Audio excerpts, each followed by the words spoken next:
இது மாய பூமி அழகிய விவசாய பூமி பயிர் வளர்த்திடும் நேய பூமி உயிர் வளர்த்திடும் தூய பூமி அழகிய விவசாய பூமி தாய்மடி என தாங்கும் பூமி தொப்புள் கொடி நம்ம பூமி அழகிய விவசாய பூமி காவல் தெய்வம் நம்ம பூமி இது அழகிய விவசாய பூமி. வேளாண் பெருமக்களுக்கு அன்பு வணக்கம். இன்றைய பொன் விளையும் பூமி நிகழ்ச்சியில் முதலில் வருவது வேளாண் செய்திகள், வேளாண் ஆலோசனை நேரம், வேளாண் சந்தை நிலவரம், வேளாண் வானிலை மற்றும் வேளாண் தொழில்நுட்பம். இன்றைய வேளாண் தொழில்நுட்ப பகுதியில் கலை மேலாண்மையில் நானோ தொழில்நுட்பம் குறித்து மதுரை வேளாண்மை கல்லூரி மற்றும் ஆராய்ச்சி நிலையத்தின் உளவியல் துறை பேராசிரியர் முனைவர் CR சின்னமுத்து அவர்கள் தரும் தகவல்கள். இனி வருவது வேளாண் செய்திகள். வேளாண் செய்திகள் முதலில் வருவது மாத்தி யோசிச்சேங்க. தெளிப்பு நீர் பாசனம் மூலம் கேரட் சாகுபடி செய்து பயனடைந்த ஊட்டி சந்திரவிலாஸ் பகுதியைச் சேர்ந்த வேளாண்மையாளர் N. சனோஜ்குமார் அவர்கள் தரும் செய்திகள். வேளாண் ஆலோசனை நேரத்தில் கன்னியாகுமரி, தூத்துக்குடி, விருதுநகர், திருநெல்வேலி ஆகிய மாவட்டங்களுக்கான வேளாண் ஆலோசனை மற்றும் இன்றைய தாவரம் பெருஞ்சீரகம். இன்றைய தகவல் நேரத்தில் சென்னை அண்ணா நகரில் அமைந்துள்ள தமிழ்நாடு வேளாண்மை பல்கலைக்கழக தகவல் மற்றும் பயிற்சி மையம் மற்றும் காஞ்சிபுரம் ஏனாத்தூர் உழவர் பயிற்சி மையம் ஆகியவற்றில் நடைபெறவுள்ள பயிற்சிகள் குறித்த அறிவிப்பு. இன்றைய வேளாண் சந்தையில் வேளாண் ஒழுங்குமுறை விற்பனை கூடங்களில் வேளாண் விளைபொருட்களின் விலை நிலவரம். சிவகங்கை மாவட்டம் காரைக்குடி உழவர் சந்தையில் காய்கறிகளின் இன்றைய விலை நிலவரம். காஞ்சிபுரம் மலர் சந்தையில் வணிக மலர்களின் இன்றைய விலை நிலவரம். உழவர் மற்றும் மீனவர்களுக்கான வானிலை முன்னறிவிப்பு. விரிவான செய்திகள். மாற்றி யோசிச்சேங்க. விவசாயத்தில் நீரை சிக்கனமாக பயன்படுத்துவதற்கும் நீரின் பயன்பாட்டு திறனை அதிகரிக்கவும் நுண்ணீர் பாசனம் அவசியமாகிறது. இவற்றில் தெளிப்பு நீர் பாசனம் நிலத்தில் மேற்பரப்பில் பயிர்களின் மேல் நீரை மழை பெய்வது போல் தெளிக்க செய்கிறது. தெளிப்பு நீர் பாசன அமைப்புகள் சுமார் 10 வருடங்கள் நிலத்தில் நிரந்தரமாக இருக்கும். இந்த அமைப்பினை நிறுவ மத்திய மாநில வேளாண் துறைகள் மானியம் வழங்கி வருகின்றன. அந்த வகையில் தெளிப்பு நீர் பாசனம் மூலம் கேரட் சாகுபடி செய்து பயனடைந்த ஊட்டி சந்திரவிலாஸ் பகுதியைச் சேர்ந்த வேளாண்மையாளர் N. சனோஜ்குமார் அவர்கள் தரும் செய்திகள்.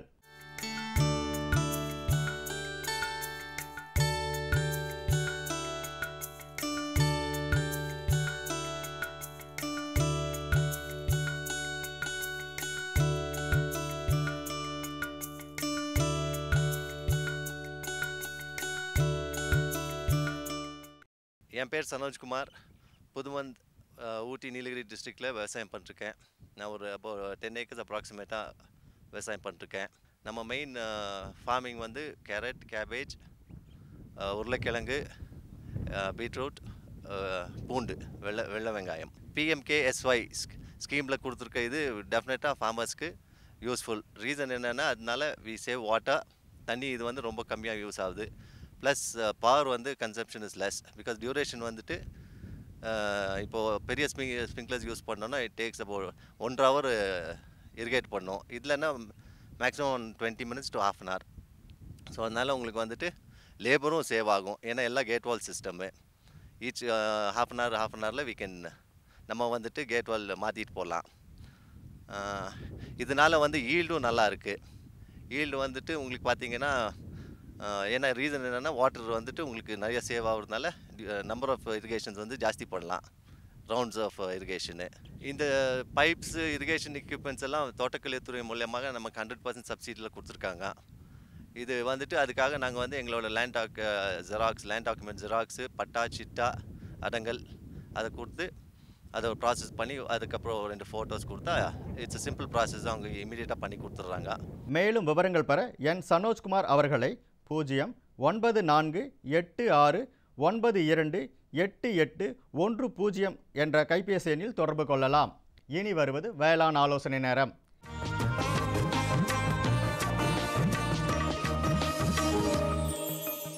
இன்றைய வேளாண் ஆலோசனை நேரத்தில் கன்னியாகுமரி, தூத்துக்குடி, விருதுநகர், திருநெல்வேலி ஆகிய மாவட்டங்களுக்கான வேளாண் ஆலோசனை. வரும் நாட்களில் அதிக காற்று எதிர்பார்க்கப்படுவதால் வாழையில் முட்டு கட்டவும். அதிக காற்றின் வேகம் பாசன பயிர்களில் நீர் ஆவியாதலை அதிகரிக்கும். இதனால் குறிப்பிட்ட கால இடைவெளியில் தொடர்ந்து நீர்ப்பாசனம் செய்யவும். ஒளி புகும் 4% காற்றோட்டமான பாலித்தீன் பை கொண்டு வாழைக்குலையினை மூடவும். இதனால் பழுப்படையாத ஒரே மாதிரியான அளவு மற்றும் தரத்துடன் வாழைப்பழங்கள் கிடைக்கும். தற்போது நிலவும் வானிலையில் குண்டுமல்லியில் மொக்கு துளைப்பான் தாக்குதல் தென்படுகிறது. இதனை கட்டுப்படுத்த வேப்பங்கொட்டை வடிநீர் 5% அல்லது லிட்டருக்கு 2 மில்லி புரோபோபாஸ் 25 EC என்ற அளவில் பயன்படுத்தவும். வரும் தினங்களில் எதிர்பார்க்கப்படும் அதிக வெப்பநிலையின் தாக்கத்தை குறைக்க கால்நடைகளுக்கு குளிர்ந்த குடிநீர் மற்றும் பசுந்தீவனங்களை போதிய அளவு அளிக்கவும். கொட்டகையை சுற்றிலும் கோணிப்பைகளை கட்டி நீரை தெளித்து அதிக வெப்பநிலையின் தாக்கத்தை மட்டுப்படுத்தவும். தொடரும் வேளாண் ஆலோசனை நேரத்தில் இன்றைய தாவரம் பெருஞ்சீரகம். ஆழமான வடிகால் வசதியுள்ள அங்கக பொருட்கள் நிறைந்த மண்ணில் சீரகம் செழித்து வளரும். மலைப்பகுதிகளில் மே ஜூன் மாதங்களில் சீரகம் பயிர் செய்யலாம்.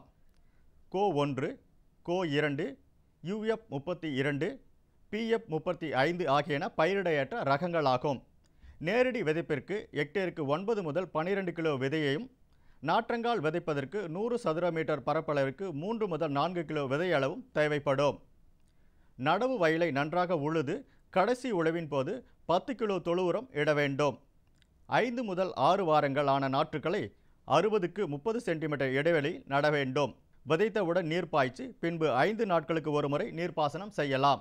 அடியுரமாக ஹெக்டேருக்கு தொழு உரம் 10 டன் மற்றும் 25 கிலோ தழைச்சத்து, 10 கிலோ மணிச்சத்து ரசாயன உரங்களை அளிக்க வேண்டும். களைகள் முளைக்கும் முன்னர் ஹெக்டேருக்கு 1 லிட்டர் பென்டிமெத்திலின் களைக்கொல்லியினை தெளிக்கலாம். பிறகு 2 அல்லது 3 முறை கைகளை எடுக்க வேண்டும். சீரகம் 7 முதல் 8 மாதத்திற்குள் அறுவடைக்கு தயாராகிவிடும். 10 நாட்கள் இடைவெளியில் காய்ந்த பூங்கொத்துக்களை அறுவடை செய்து வெயிலில் உலர்த்தலாம். ஹெக்டேருக்கு ஒரு வருடத்திற்கு சுமார் 500 முதல் 700 கிலோ வரை விதை மகசூல் பெறலாம். மேற்கூறிய வழிமுறைகளை பின்பற்றி சீரகம் பயிர் செய்து பயனடையுமாறு கேட்டுக்கொள்கிறோம். மேலும் விவரங்கள் பெற www.agritech.tnau.ac.in என்ற இணையதளத்தை பார்க்கவும். இனி வருவது தகவல் நேரம். இன்றைய தகவல் நேரத்தில் சென்னை அண்ணா நகரில் அமைந்துள்ள தமிழ்நாடு வேளாண்மை பல்கலைக்கழக தகவல் மற்றும் பயிற்சி மையம் மற்றும் காஞ்சிபுரம் ஏனாத்தூர் உழவர் பயிற்சி மையம் ஆகியவற்றில் நடைபெறவுள்ள பயிற்சிகள் குறித்த அறிவிப்பு. 10/5/2018 வியாழக்கிழமை அன்று காளான் வளர்ப்பு பற்றிய ஒருநாள் பயிற்சி சென்னை அண்ணா நகரில் அமைந்துள்ள தமிழ்நாடு வேளாண்மை பல்கலைக்கழக தகவல் மற்றும் பயிற்சி மையத்தில் நடைபெற உள்ளது. ஆர்வமுள்ளவர்கள் இப்பயிற்சியில் கலந்து கொண்டு பயனடையுமாறு கேட்டுக்கொள்ளப்படுகிறார்கள். இப்பயிற்சி குறித்த விவரங்கள் பெற தொடர்பு கொள்ள வேண்டிய முகவரி பேராசிரியர் மற்றும் தலைவர், தமிழ்நாடு வேளாண்மை பல்கலைக்கழக தகவல் மற்றும் பயிற்சி மையம், NU 30, 10வது தெரு, அண்ணா நகர், சென்னை 600040. தொடர்பு கொள்ள வேண்டிய தொலைபேசி எண் 0426263484. 10/5/2018 வியாழக்கிழமை அன்று வெள்ளாடு வளர்ப்பு குறித்த பயிற்சி காஞ்சிபுரம் ஏனாத்தூர் உழவர் பயிற்சி மையத்தில் நடைபெறவுள்ளது. விருப்பம் உள்ளவர்கள் இந்த வாய்ப்பினை பயன்படுத்திக் கொள்ளுமாறு கேட்டுக்கொள்கிறோம். பயிற்சி குறித்த விவரங்கள் பெற தொடர்பு கொள்ள வேண்டிய முகவரி உதவி பேராசிரியர் மற்றும் தலைவர், உழவர் பயிற்சி மையம், ஏனாத்தூர், காஞ்சிபுரம் 631561. தொடர்பு கொள்ள வேண்டிய தொலைபேசி எண் 0442264019. விளம்பர இடைவேளைக்கு பிறகு வேளாண் செய்திகள் தொடரும். சரிங்க சரிங்க. இவ்ளோ நேரம் சிரிச்சு யார்கிட்ட பேசிட்டு இருந்தீங்க?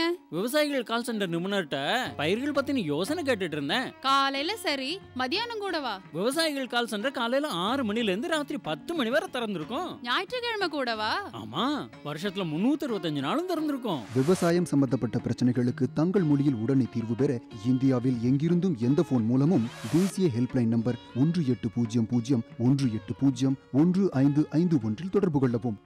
இனி வருவது வேளாண் சந்தை.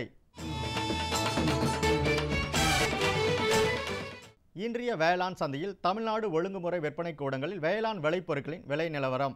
குவிண்டாலுக்கு நெல் சூப்பர் பொன்னி கலவையில் குறைந்தபட்ச விலையாக 1172 ரூபாய்க்கும் அதிகபட்ச விலையாக 1240 ரூபாய்க்கும், ராஜபாளையத்தில் குறைந்தபட்ச விலையாக 1500 ரூபாய்க்கும் அதிகபட்ச விலையாக 1700 ரூபாய்க்கும், நெல்கோ 43 தேனியில் குறைந்தபட்ச விலையாக 1520 ரூபாய்க்கும் அதிகபட்ச விலையாக 1580 ரூபாய்க்கும், வேலூரில் குறைந்தபட்ச விலையாக 1200 ரூபாய்க்கும் அதிகபட்ச விலையாக 1253 ரூபாய்க்கும், மஞ்சள் கிழங்கு ஈரோட்டில் குறைந்தபட்ச விலையாக 4855 ரூபாய்க்கும் அதிகபட்ச விலையாக 8039 ரூபாய்க்கும், சேலத்தில் குறைந்தபட்ச விலையாக 6450 ரூபாய்க்கும், அதிகபட்ச விலையாக 7600 ரூபாய்க்கும் விற்பனை செய்யப்பட்டது. தொடரும் வேளாண் சந்தையில் சிவகங்கை மாவட்டம் காரைக்குடி உழவர் சந்தையில் காய்கறிகளின் இன்றைய விலை நிலவரம். கத்திரிக்காய் 1 கிலோ 24 ரூபாய்க்கும், வெண்டைக்காய் 1 கிலோ 28 ரூபாய்க்கும், அவரைக்காய் 1 கிலோ 40 ரூபாய்க்கும், சின்ன வெங்காயம் 1 கிலோ 25 ரூபாய்க்கும், பெரிய வெங்காயம் 1 கிலோ 20 ரூபாய்க்கும், பச்சை மிளகாய் 1 கிலோ 18 ரூபாய்க்கும், தக்காளி 1 கிலோ 15 ரூபாய்க்கும், இஞ்சி 1 கிலோ 110 ரூபாய்க்கும், கருவேப்பிலை 1 கிலோ 60 ரூபாய்க்கும், கொத்தமல்லி 1 கிலோ 50 ரூபாய்க்கும், புதினா 1 கிலோ 45 ரூபாய்க்கும் விற்பனை செய்யப்பட்டது. காஞ்சிபுரம் மலர் சந்தையில் வணிக மலர்களின் இன்றைய விலை நிலவரம். கத்திரி ரோஸ் 20 பூக்கள் கொண்ட பாக்கெட்டின் விலை 40 ரூபாய்க்கும், மல்லிகை 1 கிலோ 100 ரூபாய்க்கும், முல்லை 1 கிலோ 30 ரூபாய்க்கும், கனகாம்பரம் 1 கிலோ 40 ரூபாய்க்கும், செண்டுமல்லி 1 கிலோ 40 ரூபாய்க்கும், வாடாமல்லி 1 கிலோ 30 ரூபாய்க்கும், பட்டன் ரோஸ் 1 கிலோ 60 ரூபாய்க்கும், துளசி 1 கிலோ 40 ரூபாய்க்கும், சம்பங்கி 1 கிலோ 60 ரூபாய்க்கும், அரளி 1 கிலோ 80 ரூபாய்க்கும், சாமந்தி 1 கிலோ 100 ரூபாய்க்கும், காக்கடா 1 கிலோ 150 ரூபாய்க்கும், கோழிக்கொண்டைப்பூ 1 கிலோ 50 ரூபாய்க்கும், விருச்சிப்பூ 1 கிலோ 80 ரூபாய்க்கும் விற்பனை செய்யப்பட்டது. இனி வருவது வேளாண் வானிலை.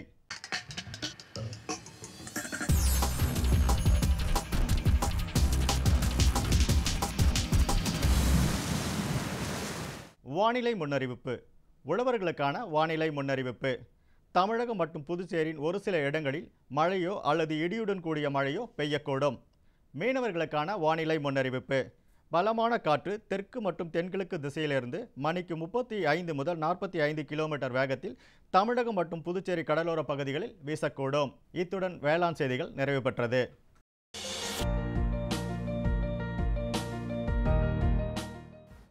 வேம்பு கலந்த யூரியா.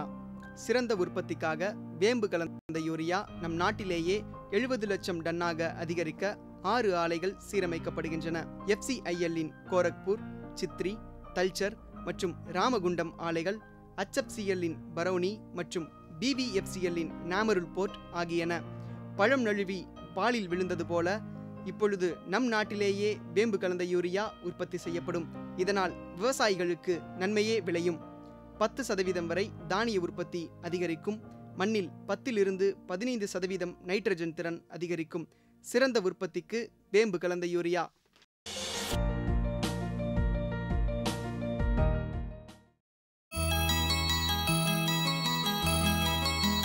உலகளாவிய காலநிலை மாற்றம், நகர்ப்புற மயமாக்கல், இயற்கை வளங்களை அழித்தல் மற்றும் வேளாண் வேதிப்பொருட்களின் பயன்பாடு போன்றவற்றால் விவசாயத்துறை பல பிரச்சனைகளை எதிர்கொண்டு வருகிறது.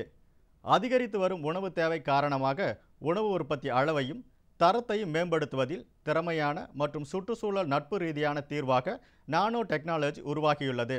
அந்த வகையில் கலை மேலாண்மையில் நானோ தொழில்நுட்பம் குறித்து மதுரை வேளாண்மை கல்லூரி மற்றும் ஆராய்ச்சி நிலையத்தின் உளவியல் துறை பேராசிரியர் முனைவர் CR சின்னமுத்து அவர்கள் தரும் தகவல்கள்.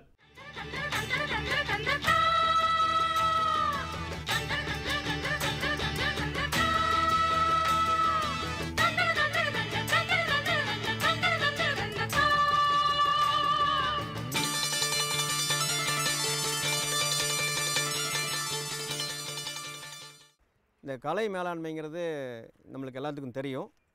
நம்ம பலவித தொழில்நுட்பங்களை உபயோகப்படுத்தி கலைகளை கட்டுப்படுத்திட்டு வரோம். இந்த கலை நம்ம பயிரோட போட்டி போட்டு பயிருக்கு கொடுக்குற உரச்சத்து, நீர், நிலம் மற்றும் சூரிய ஒளியை எடுத்துக்கிட்டு பயிர் வளர்ச்சி பாதிக்கிறதோட மகசூலை பெருமளவு குறைச்சிருது. சில சமயங்களில் சொல்ல போனோம்னா 70% 100% வரை கூட நம்ம மகசூல் இழப்பு ஏற்படுகிறது. இந்த கலை மகசூல் மட்டும் குறைக்கிறது இல்லை, சில சமயங்களில் நிலத்தை ரொம்ப பால்படுத்திடும். மற்ற பூச்சி நோய்களை காட்டிலும் கலை ஒரு முக்கியமான எதிரி. ஸோ இதை எப்படி நம்ம எதிர்கொள்கிறதுனா, நம்ம நடைமுறையில் நிறைய தொழில்நுட்பம் உபயோகப்படுத்திகிட்டு இருக்கிறோம். இப்போ பார்த்திங்கன்னா கூட நம்மளுக்கு ஆள்களை வச்சு களை எடுக்கலாம், அதே மாதிரி மெஷினை போச்சு எடுக்கலாம், இல்லைன்னா நம்ம கையில் கொத்தி களையை கொத்தி எடுக்கலாம், இல்லைன்னா உழவு ஓட்டலாம், கலப்பி கொண்டு உழவு ஓட்டலாம், இல்லை மெஷினை வச்சு நம்ம இடை உழவு செய்து இந்த களைகளெல்லாம் ரிமூவ் பண்ணலாம். இன்னொன்று என்னென்னா, நம்ம இது இல்லாமல் வேகமாக களையை கட்டுப்படுத்தணும்னா களைக்கொல்லி உபயோகப்படுத்தலாம். இந்த களைக்கொல்லியில் நம்ம சொல்கிறோம், களை முன்னாடி முளைக்கிறதுக்கு முன்னாடி தெளிக்கக்கூடிய களைக்கொல்லி. களையை முளைச்சி வந்த பிறகு இலை வழியாக தெளித்து முளைச்ச களைக்கொல்லி அது வளர்ந்த களையை வந்து கொள்றதுக்கான களைக்கொல்லி உபயோகப்படுத்தலாம். இந்த களைக்கொல்லி எல்லாமே கூட ரொம்ப காலத்துக்கு நம்மளுக்கு பயன்படுறதில்லை. அதனால் இதுக்கு ஒரு நிரந்தர தீர்வு வேணும். அதாவது களையே இல்லாமல் இருக்கணும்னா நம்ம என்ன பண்ணணும் அப்படின்னு நாங்கள் வந்து இந்த பல்கலைக்கழகத்தில் நிறைய முயற்சிகளை மேற்கொண்டிருக்கோம். அதில் ஒரு முயற்சி வந்து இந்த நானோ தொழில்நுட்பத்தை உபயோகப்படுத்தி இந்த நானோ தொழில்நுட்பத்தின் மூலம் ஏதாவது ஒரு முயற்சி நிரந்தர தீர்வு கிடைக்குமா அப்படின்றதுக்காக நாங்கள் ஆராய்ச்சி மேற்கொண்டிருக்கோம். இந்த களைகளில் வந்து மண்ணில் இருக்கிற களைகளில் விதைகள் இருக்கும். சில களைகள் வந்து கிழங்கு மூலம் உற்பத்தி ஆகும். அதில் கிழங்கு மூலம் உற்பத்தி ஆகக்கூடிய களை வந்து ரொம்ப பிரச்சனைக்குரிய களைன்னு சொல்லப்போனால் இந்த கோரை. இந்த கோரை வந்து கிழங்கு மூலம் உற்பத்தி ஆகி இப்போ இந்த வயலில் பார்த்திங்கன்னா எனக்கு பின்னாடி இந்த வயல் பூரா கோரையாக தான் இருக்குது. அதில் வந்து நாம் வந்து இப்போ எள்ளு விதைச்சிருக்கிறோம். எள்ளுக்கு பதிலாக கோரை தான் ஒரு மேட்டு மாதிரி இருக்குது வயல் பூரா. ஸோ இந்த கோரையை எடுக்கணும்னா நம்ம ஆளுகளை உபயோகப்படுத்தி தான் எடுக்கணும். அது என்ன ஆகும், மேலாப்பில் மட்டும்தான் வெட்ட முடியும். கீழே இருக்கிற கிழங்கு வந்து நம்ம ஒன்றுமே செய்ய முடியாது. ஏன்னா கீழே கிழங்கு ரொம்ப ஆழத்தில் இருக்கும். ஒரு கிழங்குலேருந்து 10லேருந்து 12 புதிய செடி வரும். இது என்ன ஆகுன்னா ஒரு கிழங்குலேருந்து எங்கள் கணக்குப்படி 6 வாரத்தில் 36 கிழங்கு உற்பத்தி பண்ணுது. இந்த 36 கிழங்குலையுமே ஒரு கிழங்குலேருந்து 8லேருந்து 10 செடி இருக்குமா. இது வந்து ஒரே சமயத்தில் முளைக்காது. இப்படியே விட்டோம்னா ஒரு ஹெக்டர் நிலத்தில் ஒரு வருஷத்தில் 80 டன் வரைக்கும் இந்த கிழங்கு மட்டுமே உற்பத்தி ஆகும். ஸோ இதை நாங்கள் வந்து மேலாப்பில் தெளிக்கக்கூடிய களைக்கொல்லியெல்லாம் இருக்குது. அதை அடித்தோம்னா மேலே இருக்கிற செடிகள் மட்டும் காய், கீழே இருக்கிற கிழங்கு சாகாது. ஸோ நாங்கள் இதுக்கு காரணம் என்னென்னு ஆராய்ச்சி பண்ணும்போது இந்த கிழங்கு பூமியில் நிலைச்சிக்கிறதுக்கு காரணம் 2. ஒன்று வந்து இதில் உள்ள ஒரு ஃபீனால்ஸ் என்ற ஒரு ரசாயனம். இந்த ரசாயனம் என்ன பண்ணுதுன்னா இந்த கிழங்கை வந்து சாகருக்கு இல்லாமல் பாதுகாக்குது. பல வருடங்களுக்கு பூமியில் பாதுகாக்குது. இந்த ஃபீனால்ஸ் எப்படின்னா ஒரு கிருமி நாசினி. ஒரு 23 டைப் ஆஃப் ரசாயனம் இந்த கிழங்குக்குள்ளே இருக்குது.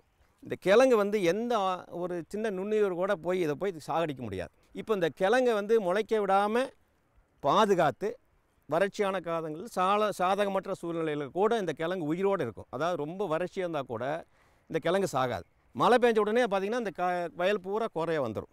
இது காரணம் என்ன, மழை பெஞ்ச உடனே அந்த ஃபீனாலுங்கிற கெமிக்கல் வந்து தண்ணியில் கரைஞ்சி வெளியே போயிடும். அப்புறம் இந்த கோரையில் இருக்கிற ஒரு பருவம் முளைக்கும்.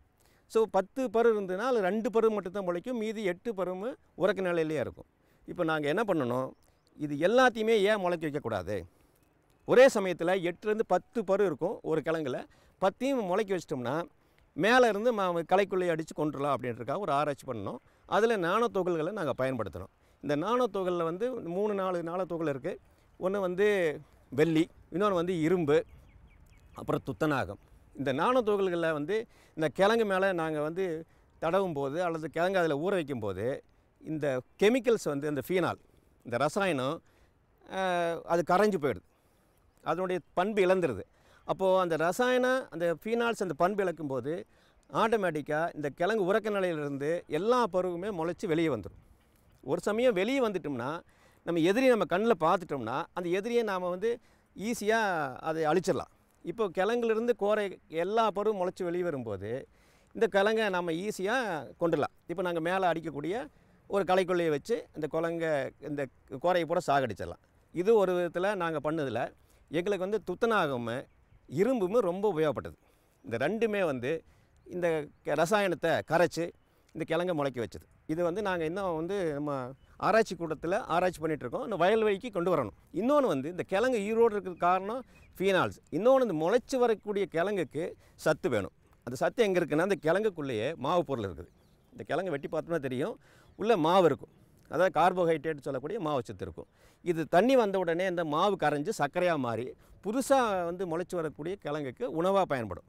இப்போ நாங்கள் என்ன நினச்சோம், இந்த மாவை கம்ப்ளீட்டாக கரைச்சிட்டோம்னா, அதாவது நொதித்து அந்த மாவை வந்து கெடுத்துட்டோம்னா, அதாவது மாவை ஃபுல்லாக நொதிக்க வச்சு கெடுத்துட்டோம்னா இந்த கிழங்கு செத்து போயிடும் அப்படின்னு எங்களுக்கு முடிவில் நாங்கள் என்ன பண்ணோம், இதுக்கு ஒரு நானோ துகளை பயன்படுத்தணும். இந்த நானோ துகள் இரும்பு நானோ துகளை இதுக்கு பயன்படுத்தணும். அது என்ன பண்ணுச்சுன்னா இந்த கார்போஹைட்ரேட்டை சிதைச்சி இந்த கிழங்கை அழுக வச்சிருச்சு. இந்த கிழங்குலேருந்து கார்போஹைட்ரேட் அழுகணுன்னா அது வந்து சர்க்கரையாக மாறாது. சர்க்கரை மாறினா புதுசாக முளைச்சி வரக்கூடிய கோரை கிழங்குக்கு கோரை செடிக்கு உணவு இருக்காது. ஸோ ஆட்டோமேட்டிக்காக இது வெளியே வந்து பச்சையம் தயாரிக்கிற வரைக்கும் அது ஒளிச்சேர்க்கை நடக்கிற வரைக்கும் இதுக்கு உணவு வந்து கிழங்குலேருந்து வருமா, அந்த கிழங்கு வந்து செத்து போச்சு. இப்போ அதனால் வந்து வெளியே வந்த உடனே இது செத்து போயிடும். ஸோ 2 விதத்தில் இந்த கோரையை நாம் கட்டுப்படுத்த முடியும்னு எங்களுக்கு இது ஆராய்ச்சி கூட்டத்தில் எங்களுக்கு ஒரு அனுபவம் ஏற்பட்டிருக்குது. இன்னொன்று வந்து நம்மளுக்கு இந்த கோரையாகட்டும் மற்ற களைகளாகட்டும் ஏன் வருதுன்னா மண்ணில் இருக்கிற களை விதை முக்கிய காரணம். மண்ணில் களை விதையே இல்லைன்னு வச்சுக்கோங்களேன், நம்மளுக்கு வந்து கோரையை மற்ற களையோ எதுவும் வராது. இப்போ நம்மளுக்கு இந்த களை வராமையே இருக்கணும் அப்படின்னா ஒவ்வொரு முறையுமே களை எடுத்துக்கிட்டே இருக்கணும். ஒரு வாரத்துக்கு ஒருக்கா ஆளுகளை வச்சு கொத்தணும், இல்லை கலப்பைகளை வச்சு உழவு ஓட்டணும், அல்லது வந்து மெஷினை யூஸ் பண்ணணும். ஸோ இதெல்லாம் வந்து நம்மளுக்கு வந்து கட்டுப்படி ஆகாத ஒரு தொழில். அதாவது நிறைய அதுக்கான செலவு செய்யணும். 10 களை எடுக்கணும்னா ஒரு ஏக்கராவுக்கு இவ்வளோ ஆளுங்க வேணும். அதனால் நம்மளுக்கு வந்து நிறையா செலவழிக்க வேண்டியிருக்கும். அதுக்கு பதிலாக நாங்கள் வந்து ஏன் மெதுவாக வெளியே விடக்கூடிய ஒரு களைக்கொல்லி ஏன் உருவாக்கக்கூடாது அப்படின்னு நாங்கள் ஒரு ஆராய்ச்சி பண்ணணும். அது என்னென்னா, ஒரு முறை அந்த களைக்கொல்லியை நம்ம மண்ணில் போட்டோம்னா ஒவ்வொரு தடவை தண்ணி பாய்ச்சும் போதுமே கொஞ்சமான களைக்கொல்லியை வெளியே விடும். ஸோ அப்போ தண்ணி போன உடனே இந்த களை முளைக்க ஆரம்பிக்கும். இந்த களைக்கொல்லியே அந்த உரையிலேருந்து வெளியே வரும். அப்போது வந்து புதுசாக வர களை வந்து செத்து போயிடும். ஸோ இது வந்து நம்ம 10 தடவை தண்ணி பாய்ச்சும் போதுமே அந்த களைக்கொல்லியோட அளவு மண்ணில் இருந்துகிட்டே இருக்கும், கொஞ்சம் அளவுக்கு இருந்துகிட்டே இருக்கும். ஸோ புது களைகள் வரவே வராது.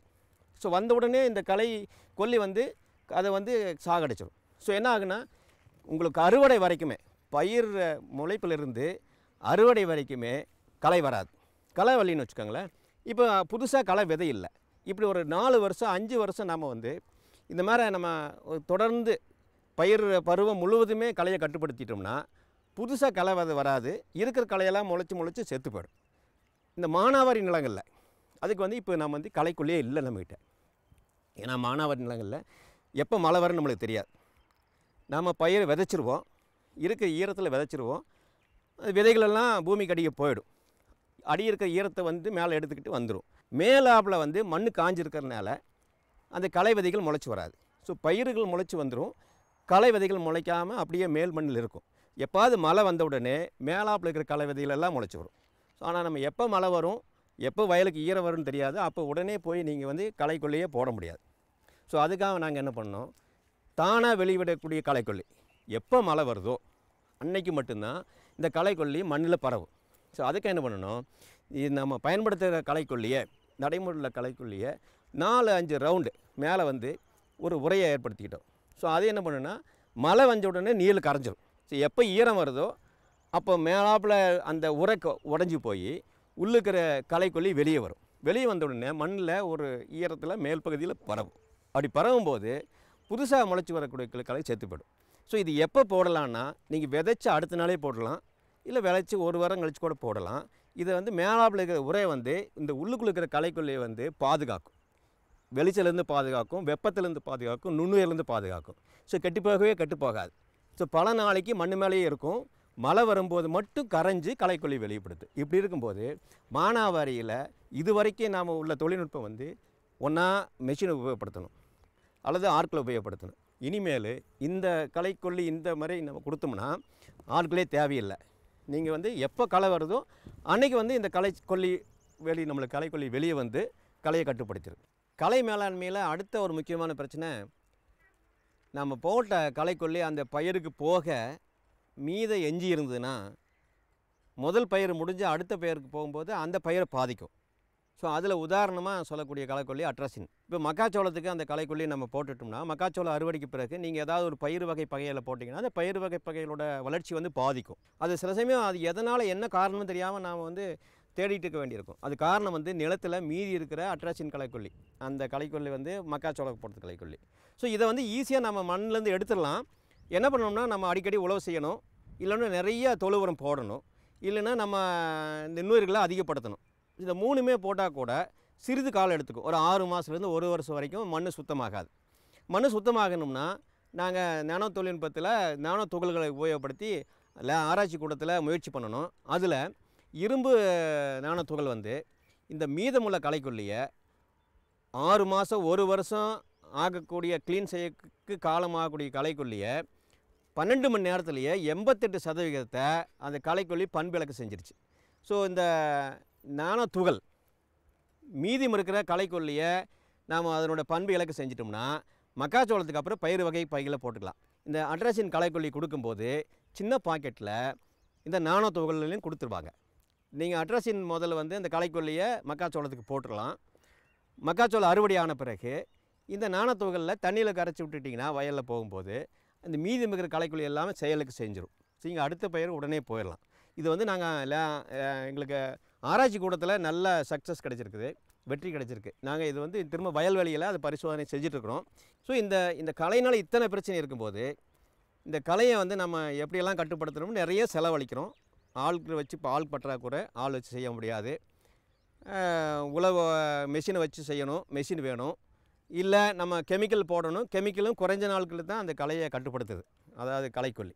இப்போ நீண்ட கால நம்மளுக்கு வந்து களை இல்லாமல் இருக்கணும்னா இந்த நானோ துகள்களை களைக்கொல்லியோடு கலந்து அதுக்கு தகுந்த மாதிரி களையை விதைகளை குறைக்கிறது, களை விதைகள் வந்து விழாமையே செய்கிறது, வாழ்நாள் முழுவதும், அதாவது பயிரோட வாழ்நாள் முழுவதுமே களை இல்லாமல் செஞ்சிட்டோம்னா இந்த களைகள் நம்மளுக்கு வந்து ஒரு பிரச்சனையாகவே இருக்காது. ஸோ வருங்காலத்தில் இந்த நானோ தொழில்நுட்பத்துறை கலை மேலாண்மையில் ஒரு பெரும் பங்காற்ற போகிறது. ஸோ இதில் எங்கள் பல்கலைக்கழகத்தில் வேளாண்மை துறையில், தமிழ்நாடு வேளாண்மை பல்கலைக்கழகத்தில் உள்ள வேளாண்மை துறையில் ஆராய்ச்சி மாணவர்கள் பல நோக்கத்தோடு செயல்பட்டு இருக்காங்க. ஒருத்தருக்கும் ஒரு முடிவு கிடச்சிருக்கு. நாங்கள் இது எல்லாமே இப்போதைக்கு நாங்கள் ஆய்வுக்கூடத்தில் நல்ல முடிவு தெரிஞ்சிருக்கு. இதை வயல்வெளியில் நாங்கள் ஆராய்ச்சி பண்ணிகிட்ருக்கோம். ஸோ கூடிய சீக்கிரம் இந்த கலை மேலாண்மையில் ஒரு செலவில்லாத ஒரு தொழில்நுட்பத்தை விரைவில் வெளியிட போகிறோம் என்பதை கூறிக்கொண்டு வணக்கத்தை தெரிவித்துக் கொள்கிறேன். நன்றி, வணக்கம். மேலும் விவரங்கள் பெற முனைவர் சிஆர் சின்னமுத்து அவர்களை 09442014373 என்ற கைபேசி எண்ணில் தொடர்பு கொள்ளலாம். இந்தாங்க, வேற ஏதாவது? போதும். அட, இது என்னப்பா இவ்வளவு குறைவா ரசாயன உரமா? விவசாயத்தை விட போறீங்களா? விவசாயத்தை இல்ல, அறியாமைய விடுறேன். மண் பரிசோதனை செஞ்சேன்.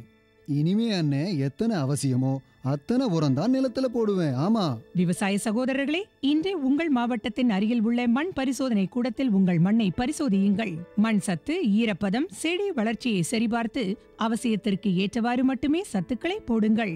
மேலும் சல்பர், ஜிங்க் மற்றும் போரான் போன்ற நுண்சத்துக்களையும் சரிபார்க்க மறவாதீர்கள். ரசாயன உரம் மற்றும் ஆர்கானிக் உரத்தை சரியான முறையில் பயன்படுத்தி நிலவளத்தை பராமரியுங்கள். உற்பத்தியை பெருக்குங்கள், செலவை குறையுங்கள், அந்நிய செலாவணியை சேமிக்க உதவிடுங்கள். கூடவே மெதுவான வேகத்தில் நைட்ரஜனை அளிக்கும் உரங்கள், அதாவது வேம்பு தடவிய யூரியா போன்றவற்றை பயன்படுத்துங்கள். யூரியாவை இலைகளின் மேல் தெளியுங்கள். ஆஹா, நீ நெசமாவே புத்திசாலி ஆயிட்டப்பா. மேலும் விவரங்களுக்கு தொடர்பு கொள்ளவும் மாவட்ட வேளாண் அதிகாரி அல்லது விவசாயி கால் சென்டரை.